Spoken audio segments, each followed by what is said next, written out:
Shall we begin? Why not? Welcome to FrankieSense and More. It's like she's got a whole lot of goodness for you with a little bit of sass. Frankie, did you just say... She sure did. Not to mention, along with... Whoops. Join us now as Frankie Picasso and her new co-host mix it up with authors, musicians, and interviews with world-changing people. Let's begin now. Okay, let's begin now, because it only makes sense. And welcome to FrankieSense and More. I am your host, Frankie Picasso, and today I'm delighted to share the airwaves with this week's co-host, radio host extraordinaire, Sandra Beck. Hello, Sandra. Oh, I like that, radio extraordinaire. Anytime like I can be extraordinary, I'll take it. Well, you know what? I think today's going to be a lot of fun. Oh my gosh. Ladies, we have you covered from top to bottom. And from the girls, quote unquote, to your vajiji, we're going to talk about stuff and nothing's taboo. So, you know, we're going to maybe even use correct terminology. Well, we've got to do correct terminology because in Southern California, we call them vajayjays. And you call it vajijis. Vajijis. Well, vajayjay, vajiji, you know, Canada, U.S. It's in the nether regions. Anyway, but I do have something important to tell everybody today. Sandra, do you know what invention has saved more lives than anything? The tampon? The toilet. Oh, the toilet. Okay. No other invention in human history has saved more lives than the toilet. And today is World Toilet Day. And if you've been listening to this show for the past few weeks, you know that every FrankieSense show is aligned with one of the initiatives of the global goals. And today's no different. We are going with global goal number 3, good health and well-being. And while today's show is going to focus on women's health, I know that we will be speaking about hygiene and best practices in the bathroom with Missy Lavender when she gets on with us. And so World Toilet Day is really important. Pardon? Oh, I guess she's got her there. I don't know. You know, World Toilet Day is very important because it raises awareness about people who do not have access to a toilet, and the urgent need that they have for sanitation is a real crisis. And unfortunately, the people that it really affects the most is children, and children under the age of 5 are at the most risk of fatality. So it's really very sad. And I'm hoping that you all can go to pumpaid.org today and have a look around and see how you might help. So there we go.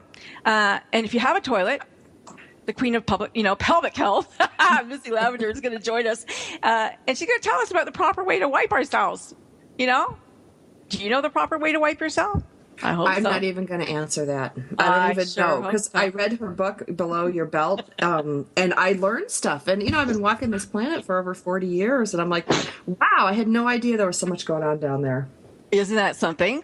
Well, Missy Lavender, she's the founder and executive director of the Women's Health Foundation, a nonprofit organization. She is, as Sandra just mentioned, author of Below Your Belt, How to Be the Queen of Your Pelvic Health Region.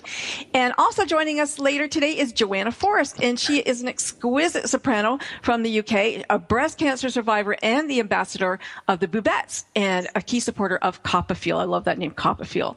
So, you know, I said we're going to take you from top to bottom. And Sandra, where did you learn about your body? Well, you said you didn't really know too much, but where did you learn about your body from? Did your mom sit you down? Was it in health class? Like, did some guys tell you stuff? You know, it was worse. We went to church, and we all had to sit there together in the pews, and the priest came out, and we watched a video about that area. And the one thing I will say is he didn't say anything negative or pejorative or insulting or demeaning that I remember. And I sat there with my mom. We were all there with our moms watching this video. And then there was a question and answer discussion period of which no one said anything.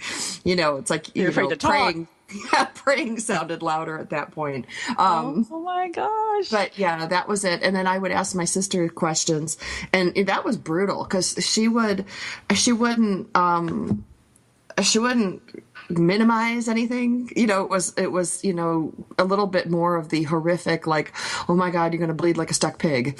Oh no. Oh yeah. no. So fear took over. You know, and it was interesting because we weren't afraid to talk about our breasts. I mean, young girls are fixated, and we couldn't wait to go get our first bra. And, you know, I'm like a 42 double D, you know, and they've always been large. but after baby, somehow, a lot of women, their boobs get smaller. But after my twins, my boobs got bigger. And, the average cost of a bra is like $75. Like, that's a lot of money to cover those babies, but I love a good bra, don't you? Well, what's that different? Because we never talked about boobs in my house because I was surrounded by, my brothers and I didn't develop until I was like in my early 20s. And I think it was from all the swimming I did, because I did swim from the time I was 4 till college, but they didn't grow. And then mine, I only have one that worked when I had a baby. So it was really awful. I ended up wearing, and I still do, I wear sports bras because there's really not that much to hold up and I can run around without one, except when I was breastfeeding. I called it the uniboob because only one boob worked. The other boob crapped out, and then one of them swelled up, and I'm like, what do you do with one? I used to call them rocket ship 7. You wake up in the morning and you're so full of milk, and they're like these hard rocket ships staring, straight into space. It was hilarious. I just had the escape pod. That's all I had. Well, I see that Missy's here with us. Let's bring her on and say hello, Missy. Welcome. Hello. Thank you for having me. Oh, it's our pleasure. This is Sandra, mentioned that when she came on that she had just finished your book too. And Below Your Belt, How to Be Queen of Your Pelvic Region is an absolutely fantastic, just a fantastic book. It's not preachy, it's fun to read, it's broken up into little bits and pieces, so you can just kind of look for what you need and what you want on a particular day. It's great. How did you come to write this? So it was based on a research study that we were doing. So at Women's Health Foundation, we try to do everything based in science. And we had a current study that was based in 3 high schools, middle schools in Chicago. Those girls were a little older than this book demographic. They were 14 to 17. And we started, of course, with their periods because that's where they were. They were all having their periods. But there was this real lack of understanding of why they were having a period. They'd basically been told that it was going to hurt, that they should stay out of school, they should avoid gym class, and stay away from the boys. Oh, wow. So, yeah, that's pretty clear about what I was taught. Yeah. Well, yeah, exactly. I'm trying to remember. It was so long ago. I just remember my mom locking us in the car and telling my sister, who was 9 and me, it's 7 something. And I was in rapt attention and my sister was horrified. Oh my goodness. Yeah. So we knew that if they didn't know anything about their periods, they probably didn't know the rest of what's below the belt. So that's bowel health, bladder health, hygiene. And in fact, the study, which was just published October 2nd in the Journal of Pediatric and Adolescent Gynecology, showed that they didn't know anything about their bodies. And so we wanted to get below that. We wanted to go younger to girls who were maybe just about to get their period. So hence the 10 to 14-year-old. Okay. See, and I think it's so great. Can I just say something? Will you make one for me? Because you have this thing that you're like, now that you're a teen, and I'm like, you should write one like now that you're 40, because this would be so helpful. Yeah. Well, just saying. Sandra, here's the thing. We know that most women, a lot of women, I shouldn't say most, a lot of women don't know this either. And we have other books and other programs and things that are for them once they're symptomatic of conditions below the belt. But we really know that this book is probably going to be read to the little girl the first time, maybe by a mom or an aunt or a caregiver, male or female. And so we are kind of sneakily trying to get the message upstream. That's something we always try to do. So I would agree with you. I love that you share the proper words and nothing is taboo. Nothing is taboo. Sandra just mentioned in the back end here about learning a lot about poops, the poop chart and what your feces should look like and urine and, how do you know if you're not drinking enough and what should it look like and smell like and be like. And those are really important things. I know my daughter often calls me and goes, Mom, it looks like this. What does that mean? What should I do? Yeah. Here's the thing. The last time you were talked to about pooping or peeing, you were 3, right? And you're trying to get into big girl panties and into the big girl room in preschool. And that's it. And so then you kind of take that little bit of knowledge that you may and probably don't remember forward into your adult life. And you start doing things that are going to potentially land you in trouble as a big girl, like hovering when you go to the bathroom or being chronically constipated. Oh, you're not supposed to hover? No, how comfortable is it when you hover? It is not Well, it's not comfortable, but I don't think it's comfortable to sit on nasty toilet seats like at a gas station or something. Yeah, so keep it neat. Take a seat. Make a nest if you have to. Okay. You want to sit down. If you think about that, Frankie, you want to be ergonomically well suited to fully void, and that means you have to sit down. You have to let your pelvic floor relax. It is not relaxing, ladies, when you're hovering. So you have to sit down. Good to know. Yeah, I'm a hoverer. I don't like to sit You're down. You're a hoverer too? Yeah, except my own toilet. I'm like, every time I sit down, I'm like, oh, I know it's going to to be there. And when I travel, I often don't even do number 2 until I come home. It's awful. Oh, I know. And you know what? We're so repressed in our culture. It's like everybody poops, everybody pees. We have those books for our little girls. Okay, we need to remind ourselves as big girls. Oh, Tara Gomey's books. Those are so good. Everybody poops. Everyone poops or something like that. Right. Yeah. And okay, it's going to smell. It's going to make a noise. But it's better for your body to get it out all the way. That's why you need to sit down. Sit. Sit. You know, I'm interested, Joanna. I know you're with us, and Joanna, how are you? You're the youngest of us, and you were raised in Britain, and so I'm wondering, in your experience in school, how old were you when you got information about your period and the nether regions, let's say? I don't remember being told anything at school. I think it just I sort of picked things up from my older sister, and then sort of when it actually happened, I think sort of like, my mum explained a few things to me. I can't remember being told stuff in school though at all. I think I just sort of, because I had an older sister, I just knew it was going to happen at some point. And then my friends started to get their periods and we'd sort of talk together about it. And do you remember how old you were when you got your period?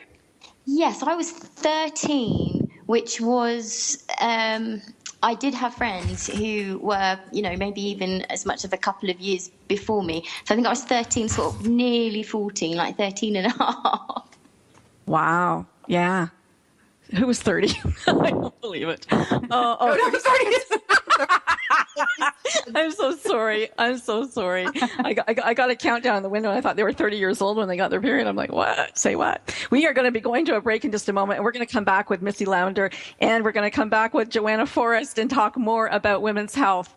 We'll see you shortly. Stay tuned and stay close, because you're not going to miss this. Getting warmed up. FrankieSense and more will be right back after we pay the bills. If you could live your life truly standing in a place of peace, joy, and abundance, wouldn't that make your heart soar? Now you can, with Lessons in Joyful Living, with your host, Kimberly Rinaldi, Mondays at noon Central. Kimberly Rinaldi, having created a highly successful coaching practice, now teaches Lessons in Joyful Living. She believes in empowering others, and that through it, you have the ability to break through any and all barriers, thus allowing you to reach your greatest potential and joyfully step into your life's purpose. What used to take weeks, months, or even years, she can now teach you in a matter of hours with her programs. For more on Kim and her show, go to her website, KimberlyRinaldi.com. That's RINALDI.com. Then join us for Lessons in Joyful Living with your host, Kimberly Rinaldi. Goals, objectives, business and action plans. How important are they for me to manage? Whether you're an executive, entrepreneur, or maybe you're just someone looking to advance your career and want to be confidently prepared for your future, business and life coach Carmen Carroza can help you remove obstacles and move forward in the right direction. Carmen is known as the real-world coach for a reason. His no-nonsense style, along with an innate ability to form connections with people, gives you a unique opportunity to see higher and further than ever before. We live and work in an ever-changing, complicated world that can leave us with questions about every decision we make. Join host Carmen Carroza, business and life coach, on Forward Motion every Monday at 2 p.m. Central, 3 p.m. Eastern. You will realize dreams and aspirations you thought were out of reach.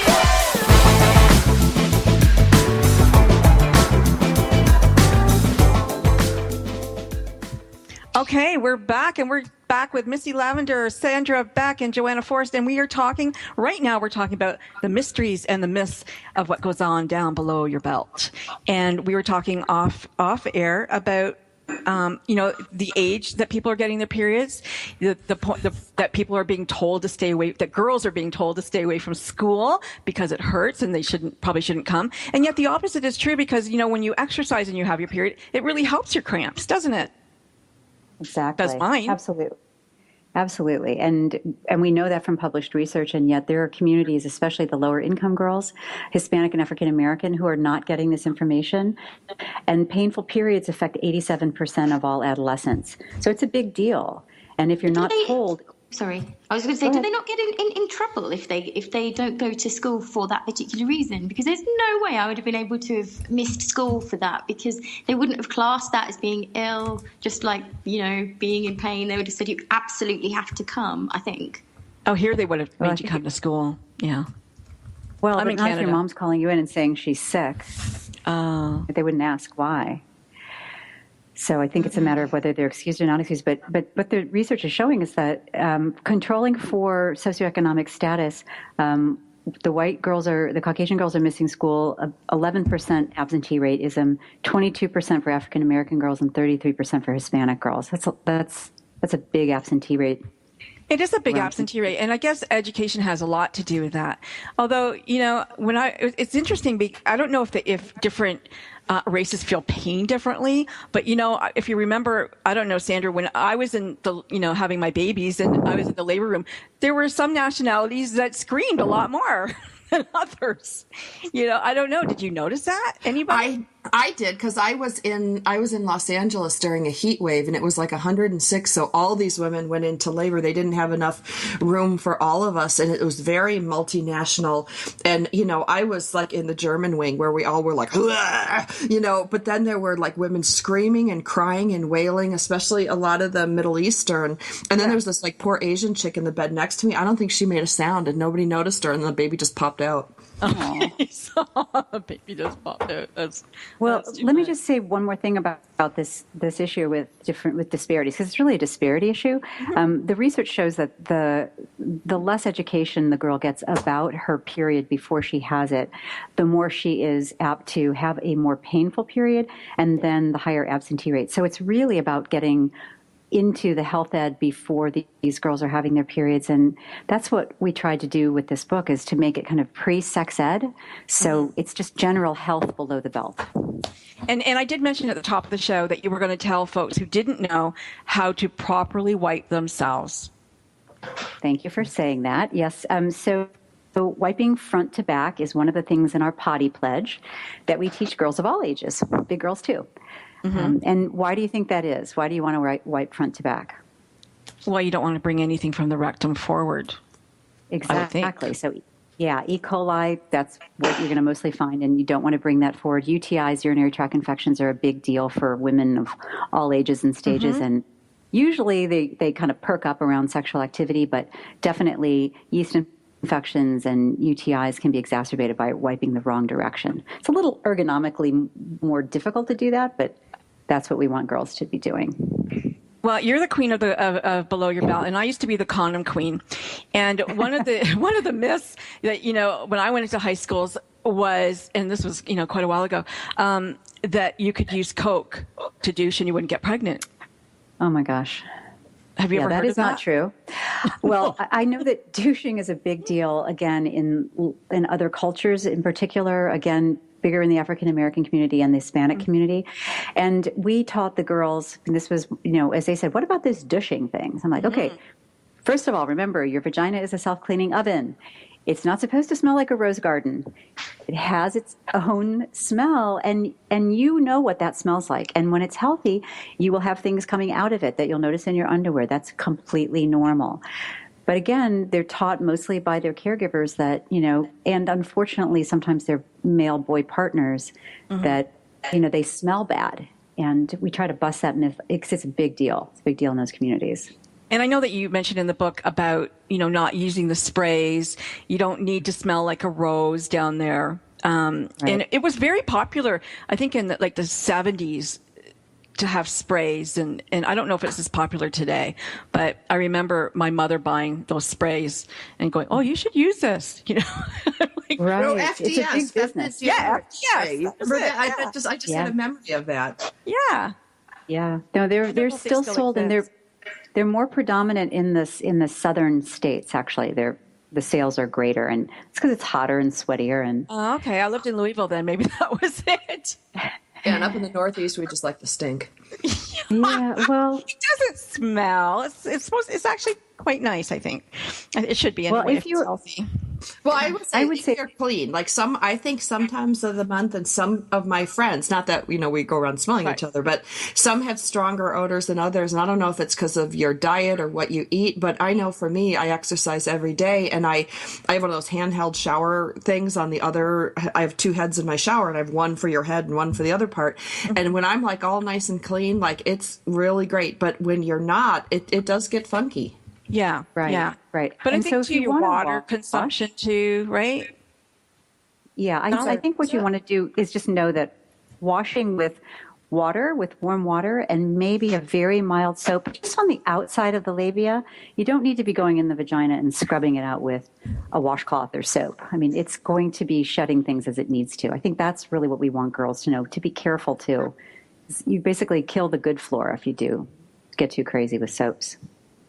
Yeah, I just use water, and then if it gets a little irritated, because sometimes after spin class it's a little irritated down there, I just use coconut oil, because I think that to me it smells good and it feels good, and it just it doesn't stain my clothes. Oh, that's coconut oil is great.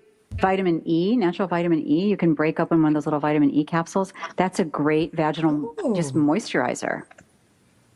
Oh, that's then good to know. You don't have to carry the big tub.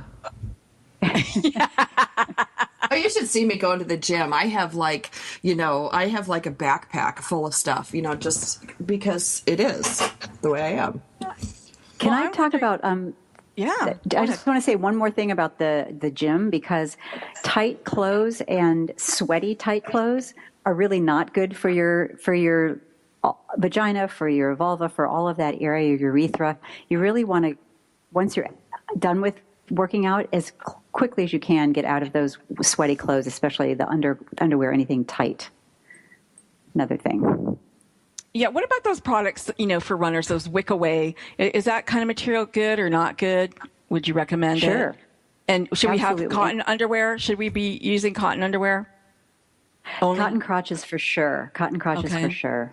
And if you don't have a cotton crotch, can you stick, I stick a mini pad there, just something, because there's always a big seam going right up there too, because not every workout wear is conducive for underpants.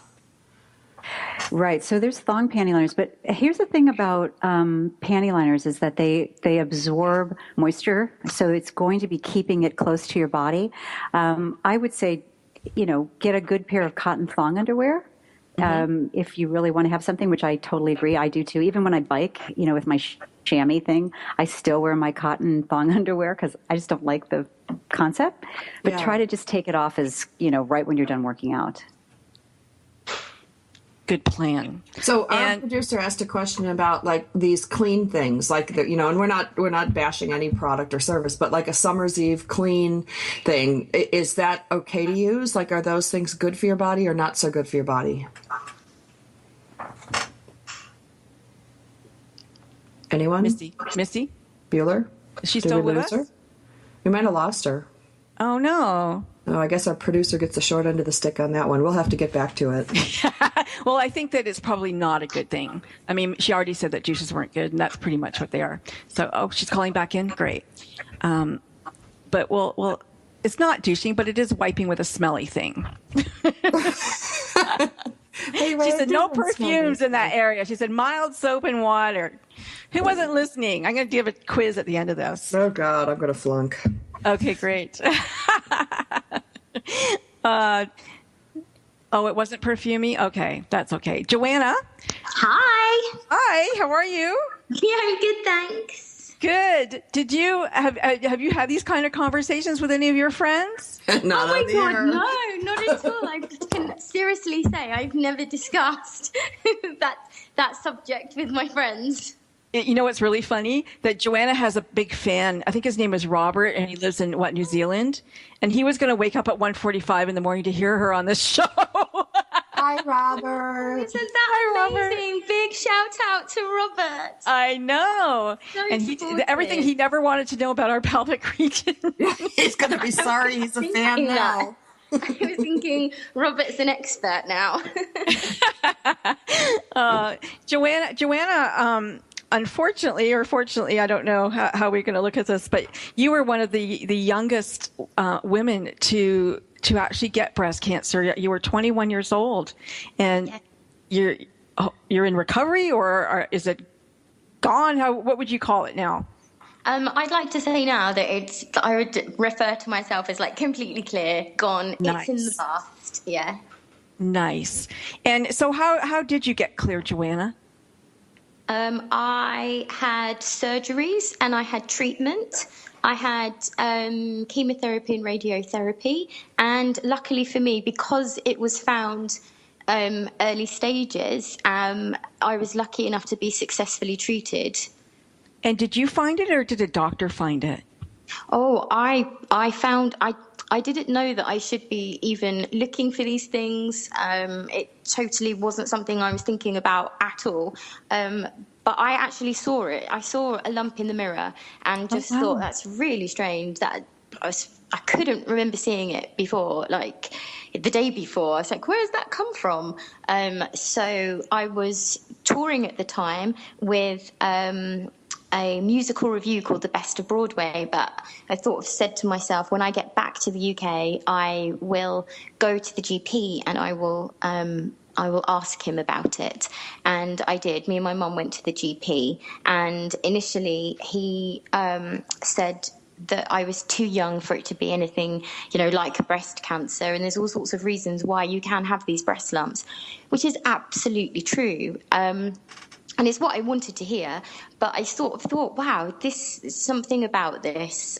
Maybe I should have an operation. Maybe I should have it removed. So me and my mum went back, and I had like a really sort of simple operation to just get rid of the lump. But they analysed these things as a matter of course, and it wasn't until I had my stitches out and they'd had a look at it that then we were all so surprised that they actually said that it was breast cancer after all. So, oh my gosh.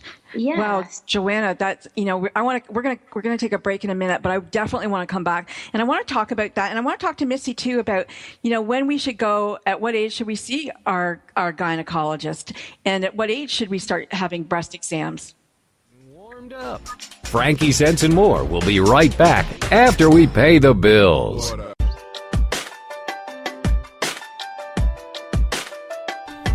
Do you ever wonder if you're the only woman who runs errands in her yoga pants so it will look like she went to the gym?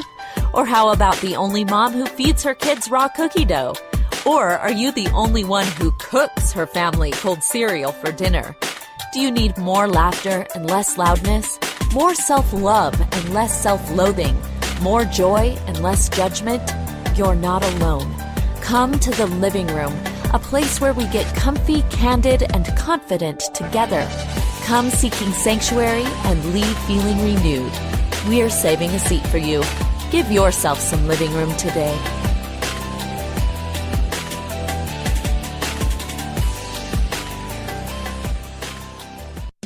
It's the Fitness Minute with fitness expert Annette Hammond. Even though Halloween is my least favorite day of the year, it will be here soon, and having a strategy to not let it derail your healthy eating is a good idea.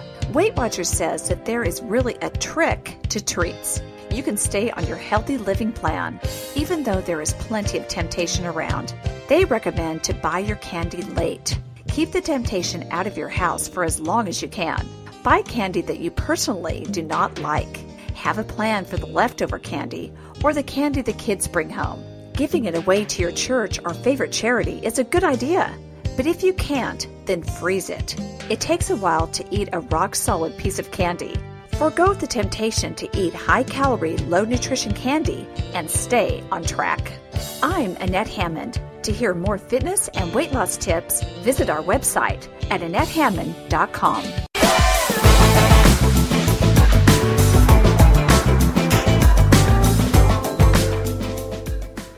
And we're back. And we were just, hearing from Joanna about how she discovered that she had breast cancer. She was very young. She looked in a mirror and she noticed something that wasn't there. And that's pretty scary. And I was just wanted to ask Missy and hear this answer. How old should we be, or how old should our daughters be when we first take them for that first exam, a pelvic exam, breast exam? So a pelvic exam is typically done when a girl is thinking about being sexually active, or unless there's something going wrong or going on. But she should be able to see her pediatrician for things up until that point. And the pediatrician should be doing at least a cursory look at her genitalia, just to make sure everything looks good and doesn't look inflamed. But unless there's an issue, sexual activity is usually the first time you see a gynae. Yeah. Okay. I mean, that could be 13, that could be 20. Right. And anywhere in between. Or 25. Don't laugh at me. I'm not laughing at you. You're so funny, though. I can't help it. I just can't. You know what I want to do? I want to play a song with Joanna singing, because she has a voice of an angel, and it's just so beautiful. Let's key that up, and then I want to talk about Copperfield. Great.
Wow is all I can say. You trained at the Italia Conti Academy of Theatre Arts. Is that in Italy? No, it's in London. It's in London. Okay. Because I was wondering if that was the same place that Paul Potts went to. And I know that he was on your show.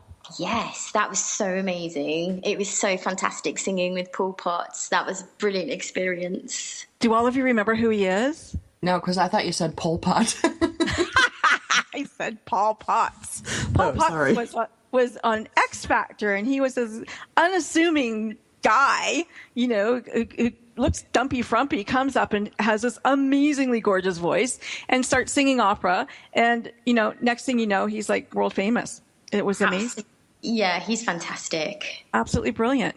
And you are an ambassador for the Boobettes. Yes, that's right. And the Boobettes do what? Awesome Copperfield. We are a group of young women who have had breast cancer, and we go to wherever there is young people, like schools or businesses, mother and baby groups, festivals. Copperfield have uni-boob teams as well, which are amazing, and share our story and encourage whoever we're speaking to be checking themselves, getting to know what feels normal for them, and that if they find anything different or if there's any changes that they find, that they will go to a doctor straight away without delay or hesitation. And that is like the Copperfield message. And they're such an awesome charity because there isn't anybody really sort of giving this message out there, which is why Copperfield was born in the first place. The founders, twin sisters Chris and Marin, care so much about everybody being breast aware because early diagnosis is the best form of defense. They set up the charity to make sure that the message is getting spread to younger people because they get missed out with this message. Well, and it can happen to anyone. Missy, I want to pop in, Johanna. My mom died from breast cancer 3 years ago now. And she had a lump like yours that popped up out of nowhere. And they said, well, it looks okay. It looks this, it looks that. And the girl who did her mammography, I forget what they call it, like the radiologist but it was the technician. Yeah. And she had been doing this 10 years. And she was a young girl, maybe in her 30s. And she said to my mom, I really would have that checked out because I'm from a small town and everybody knows each other. And she's like, I would have that checked out. And the doctor's like, no, I think it's okay. We'll just watch it. And she called my mom. She's like, I have a bad feeling. I look at these all the time. And she goes, I know I'm not a doctor, but I really would have this checked out. And of course, it turned out to be stage 4 when they found it. But because they found it so early, it was just a little spot. It was 2 millimeters or a millimeter. It was real tiny. But it had already metastasized through her system. And, had that girl not had the wherewithal to say, come on, really get this checked out. I want to encourage everybody, even if people say it looks okay, get a second opinion. It's your life. I totally agree with that. Just to not be afraid, if you're reassured by your GP, to not say, actually, I would like a referral. I really would. I just want to, double check that everything is okay. It's just so important because that could save your life. Right. We're not talking about making a wrong turn. We're talking about giving your body time to fight this. And breast cancer does tend to run in families, unfortunately. And I'm wondering if there's anything that in the pelvic region runs in families. Is there, Missy, does ovarian cancer run in families or? Definitely BRCA1, 2, that's a genetic issue. But even things like whether you're going to have an easy delivery, genetic factors are definitely one of the big deals. So you should know if your mom or grandmother, did they have an easy time having a baby? Was it more difficult? How big were you? It's going to make a big difference. Babies are probably not going to be that much smaller than you. We're all getting bigger. But I just wanted to echo something and just say thank you for bringing up this point about asking for a second opinion, because doctors, unfortunately, the primary care doctors have so little time with women these days. And they're not asking about these routine, what we consider routine things about bladder health and bowel health. And so women feel like they're not important, even if they're really chronic and debilitating to their life or their lifestyle or their sexual health. So I really, really want women to keep asking until they're satisfied about everything. Good point. Yeah, because we will fight for our kids. I had a thyroid tumor when I was 13 and, I had to be treated and everything like that. And my mom was just like a rabid dog in that hospital. All my memories of her at that time were did you check it out? Did you check it twice? Did you, but we'll fight for our children, but we won't always fight for our own health. That's and right. What about you, Joanna? Did you, was your mom very supportive? Was she right there? Was this something that she knew about? Does breast cancer run in your family? No, it doesn't. And when we do our Boobette talks, we're kind of, taught that I think it's something like only 10% are genetic, actually. I don't really know. I did ask why I got it. They just couldn't say. There's so many grey areas. I have no idea what external factors led me to get breast cancer. But no, I think it was something that my mum didn't really know about. She was definitely so supportive and amazing. And I think because I was so young, I was lucky enough that, I had parents with me at all my appointments and that type of thing. And I don't know whether when you're slightly older, perhaps you've even got your own family, you don't sort of have that luxury, I suppose. But it was something we all had to learn about, and we all didn't know anything about it. Go ahead, Sandra. She has a question. Oh, okay, Johanna. I didn't want to put you on the spot because I come from a family riddled with cancer, and my brother also had cancer, and he did not choose to have his sperm frozen before his chemotherapy. It was new technology then. This was 20 years ago, and he's alive and he's fine. Did you choose to have your eggs frozen before chemo? No, that wasn't really sort of discussed with me massively, anything like that at all. It was very sort of briefly mentioned to me when I was sort of already at the clinic where I was going to be having my chemotherapy anyway. And one of the nurses just sort of, incidentally asked, had anyone talked to me about it, and was it something that I would be interested in? But at that time, I had so much going on with so many, treatments and hospital stuff. It just felt like another thing to another think invasion. about. Yeah, absolutely. So, and I think at 21, maybe I didn't really sort of think about. It sort of wasn't up there with any sort of importance or anything. I just remember thinking, oh no, that's another thing that they're throwing at me. So yeah, you're 21. You can drink. You can do stuff now. You weren't thinking about getting settled down with a bunch of babies. You had to get rid of your breast cancer and all the other things because you have a brilliant career ahead of you. Yeah, that was my priority, I think, at that time. I was like, oh, no, I just want to get all this treatment out of the way and, make sure everything's okay.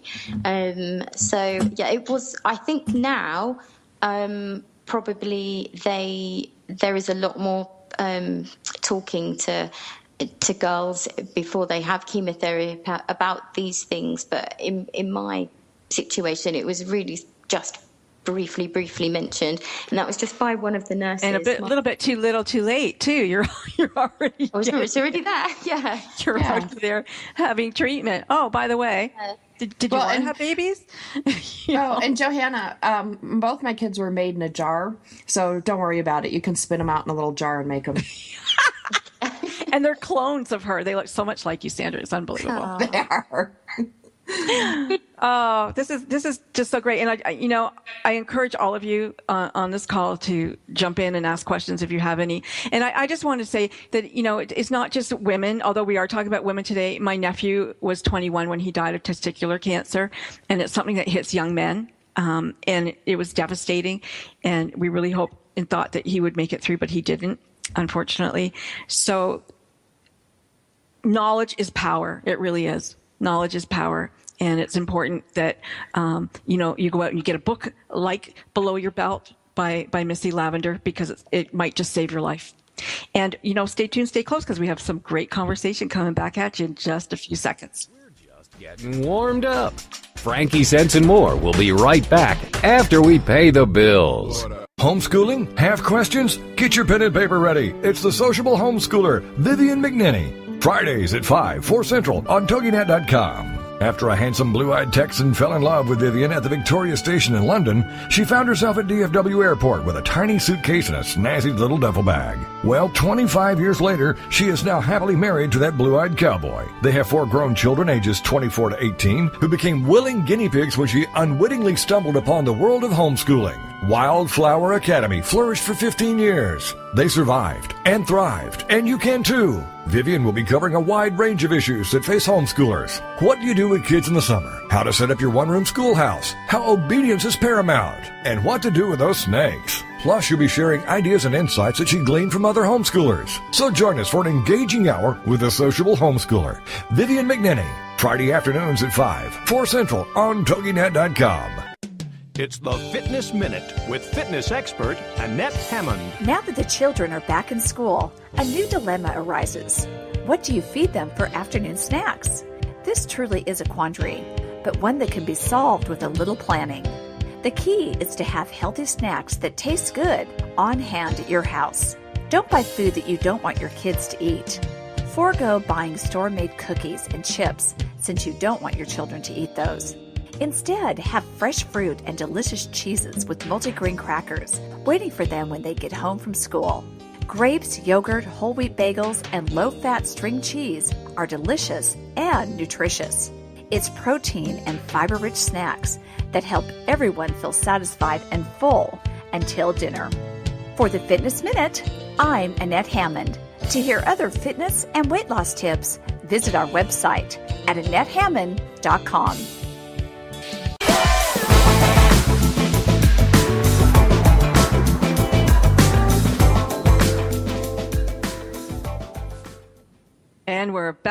It's World Toilet Day. Don't forget to check that out and see if you can't help bring a toilet to a neighborhood somewhere that really needs sanitation, for sure. It's unfortunate.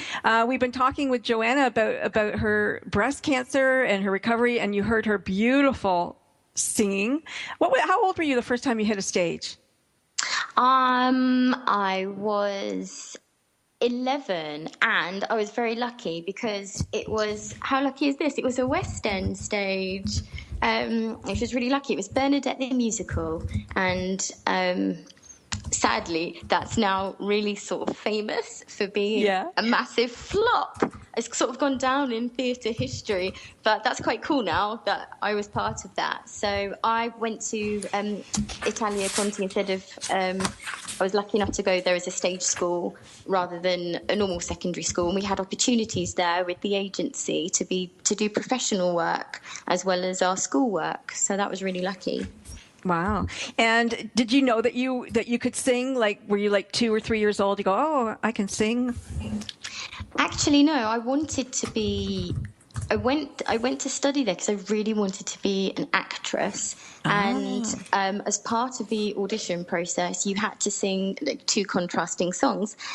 And I didn't know whether I could sing or not, really. I really enjoyed singing. I used to sing around the house all the time, and I used to love it, but I didn't know whether I was any good. And then when I started having the singing lessons, then I suddenly thought, oh no, I like this even more. It's like my favourite thing. Well, tell us about Copperfield and who was on that concert that you put together. So being a Boobette for Copperfield was like awesome, and I thought, oh, what else can I do to help them? And I thought, why don't I do this concert and hopefully raise loads of money for them? And so we got some really cool people who agreed to sing, which was amazing. And I think when they were approached and they heard about the charity, or they even knew about the charity, they just all thought, yeah, this is such an amazing charity. I really want to give my time and to sing. It was at a West End theatre called the Palace Theatre, which is a beautiful theatre, and we had an orchestra, and it was sponsored, how lucky is this, by England's biggest newspaper, which is the Sun newspaper. I don't know if you've heard of it. I do know the Sun. We have the Sun in Canada. Yes. Yeah, so that was really incredibly lucky.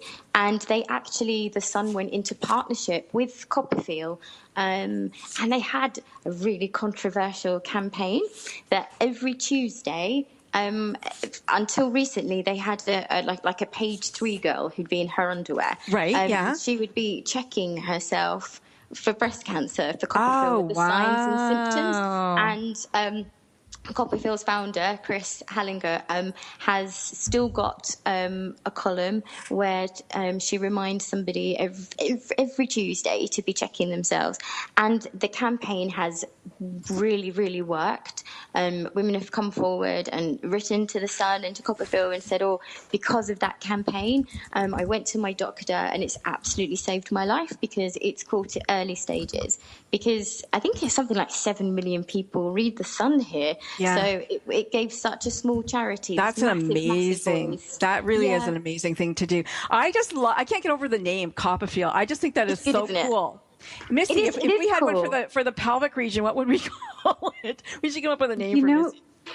Well, below the belt and below your belt are ways to be pithy and funny, but also relevant, Yeah. Yeah. I think it's great. Because we don't want it to be sexualized. We don't want it to be, people to dismiss it because we always say we compliment everyone and we compete with no one. So there's nothing controversial or partisan about pelvic health, things below the belt. It's just when you get to sex where people get weird and, They do. But, I have to encourage the conversation. And obviously you encourage the conversation with your book. But if we don't talk about it, and, Joanna doesn't get out and talk about how she discovered breast cancer. I mean, so many women don't even want to look at their bodies. They avoid that mirror like the plague. And so they dress and they don't look at themselves and just go about their day because they don't, we have so much body shame, unfortunately. Yes. Yes. And there's a global study done by Kotex that shows that women around the world have no idea how many openings they even have down there. So let's just start with a mirror. That was so interesting when I read that in the book, that they were surprised that they had 3 openings. Well, I will tell you, and not to be politically incorrect, but my housekeeper nanny brought her sisters up from South America, and they all thought you could get pregnant from oral sex. And I thought I was doing my translation wrong. They were speaking in Spanish, and I'm like, what? What do you really think that? And that was the extent of their knowledge. And none of them had ever looked down there, because I was pregnant and having a baby, and started talking about it, and it was shocking to me how little they knew about their own bodies. Well, this is because they don't talk. You're coming from a Catholic country. You're encouraged not to talk about sex. Nobody mentions the word sex, and just they run in fear of it, and they're not encouraged to look at their bodies. You're encouraged to cover up, aren't you? Otherwise you're the other kind of girl, and it's unfortunate that we I come from a family, we talk about everything at our dinner table, which is fantastic. My poor dad, he had all of us sitting around a table talking about vaginas. But, God bless him, he got in that conversation and he let us talk about anything and everything. And I think that's really important, that we're open. And, hopefully the women of the millennial generation is a little bit more open, and things are right up in front of your face all the time. Do you find that, Joanna? Yeah. Did your friends are you can talk about this stuff now? I think sort of magazines and things are sort of full of stuff, and I think that it's sort of okay to talk about these things, isn't it now? I think. Yeah, but being sexy is different from being healthy. Have sexual health, and I think women, they think, oh, my boobs are sexy and this is sexy, but do they actually talk about, what's going on in their bodies? Do they know what's going on in their bodies? Missy? I don't think so. I mean, what we found with the girls in our study, and what we find when we talk to girls all over the country, is that they had these little veneers of truth from something they either may have been told by a teacher or their mom or one of their friends. And unfortunately, they put it together with their friend's veneer of truth, and they act on it like it's a whole truth. And some of it's really scary. It is scary. And that's why, I said we're going to come and talk about the myths that like you mentioned, Sandra, about oral sex causing you to be pregnant. Like I said about Coca-Cola, being able to kill sperm so that you don't get pregnant. We had a big tested that. We had a big tick in unprotected anal sex in Chicago in the public school system. And that takes your breath away, because the girls thought first of all, they weren't going to be virgins. They thought they couldn't get HIV, pregnant, or STIs, all of which, of course, is not true. Right. So that took all of us by surprise. We actually produced our first teen fact sheet on anal sex, followed right by douching, because it was such a big deal and nobody had literature for it. Wow. This is unbelievable. I remember my kids are almost 30 now, but when my son was in grade 6, I have twins, and I've got a bunch of kids, but my twins were in grade 6, and my daughter came running out and she said, they called it the rainbow. She goes, Alex got a rainbow. And I go, what is that? And that was the multiple girls going down on him, performing oral sex with lipstick, giving you this rainbow effect. And I thought, grade 6? What the heck is going on? That's horrifying. It's horrifying. Yeah. I mean, they seem to be getting younger and younger and younger. Yeah, my other favorite studies is talking about self-esteem in girls, which we know self-esteem is correlated to the start of sexual experiences. But one thing that really concerned me is a study that was showing overweight girls tended to engage in more risky sexual behaviors, and then younger riskier sexual behaviors. And so to me, that's a big concern as the mother of a 14-year-old daughter. Yes. Yeah. And is that because weight is associated with self-esteem issues? And so that's what it's implying. Yeah. Okay. Yeah. So in order to be loved or accepted, they're going to quote unquote put out. And exactly. Thinking that this is, going to bring them the love that they desire. Oh, wow. They don't feel good about themselves. And so, we say it's easy to give something away you don't value. Yes. And that's what we saw with the girls in our studies. They were so excited about their bodies when they got done because they knew more than 99.9% of all the women in America, we told them. Missy, tell people how to get in touch with you. And then, Joanna, I'm going to ask you the same thing. We're almost at the end of our show. Go ahead, please. Sure. We have two sites, womenshealthfoundation.org or just like the book, belowyourbelt.org. Excellent. Joanna, how can people get in touch with you? You can go to my website, which is joannaforrest.com, and I'm on Twitter at Joanna Forrest, and you can like my Facebook page, which is Joanna Forrest. We will like your Facebook page. Yay! Because you're absolutely so likable. Isn't she? Adorable. I just love it. And where are you singing next? Oh, I've got some carol concerts coming up because it's Christmas soon, which is exciting. And they are for another really lovely charity, the Missing People charity. So I'm excited to do them. And I'm actually singing at a charity ball for Balls to Cancer, which is a testicular cancer charity, an awareness charity. So that's sweet. I think that's just so amazing. I thank you so much for being my guest today. I am so glad I found you on Twitter. And Missy Lavender, thank you for coming and giving us the facts. You gave us the facts. That in fact thank you for having me. Needed for Below the Belt. And Sandra, thank you for being my co-host today. You make every day brighter, and I just love having you. Love having you here. Oh, thank you. So remember, folks, this Below Your Belt, How to Be Queen of Your Pelvic Region is a book by Missy Lavender, and Joanna Forrest is our soprano who is just so lovely and sings so beautifully that you're probably going to want to go out and buy her Christmas CD. I'm sure you'll have one. Right? Well, I do have an EP that's coming out, but I don't think it's going to be in time for Christmas. But have a look at my website for details, because that'd be amazing. Well, thank you. And Robert, hopefully you enjoyed our show. You got up in the middle of the night to listen to it. Thank you, You're Robert. A very good fan of Joanna's. Thank you. So wherever you are in the world today, thank you so much for tuning in to us. And we will definitely be back next week. globalgoals.org, number 3, your health. Thank you so much. And we are going to be out of here in just one second. And I'm so thrilled that all of you were able to join us today. So much fun. Thank you. It was really fun. Thank you so much. See on the beat. Hit Rash Production.